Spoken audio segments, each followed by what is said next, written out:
here with Mike Leagan. Mike, tell us just overall the highlights of the camp for you. I really like the second half of the practice a lot better. With there's a lot more coaching around, and I like the competitive aspect of the one-on-ones.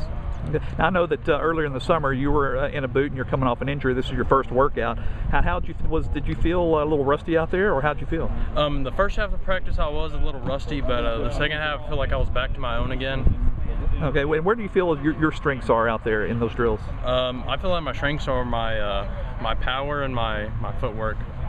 Okay, and what are some things you're really working on here in the off season?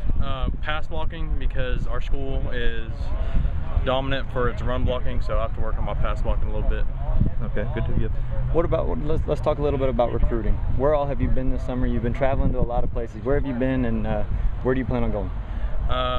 I don't know where I plan on going yet, but I can tell you that I've been to Florida State, Texas A&M, Arizona State's looking at me. I'm going to be going to Texas State's Junior Day, not this weekend, but next weekend, and some couple other schools, Oklahoma and Oklahoma State.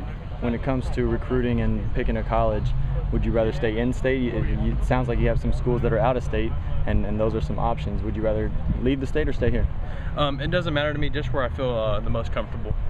Now, with A&M's move to the SEC, obviously it's the only school in Texas in the SEC. Is that going to play a factor, playing in a certain conference?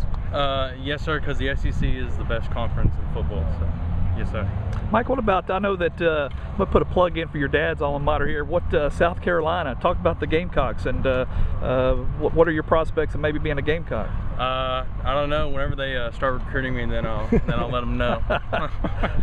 Well, your dad knocked some heads over there trying to get them to look over at Texas. It kind of was interesting that at media day yesterday that Coach Spurrier basically said we're not recruiting Texas. Yes, sir. He's trying, but you know, I have some great schools looking at me now, like A&M. Yeah. So I don't want to really chase any schools. Great. Sounds great, Mike. Well, thanks a lot, and good luck to you this season. Thank you.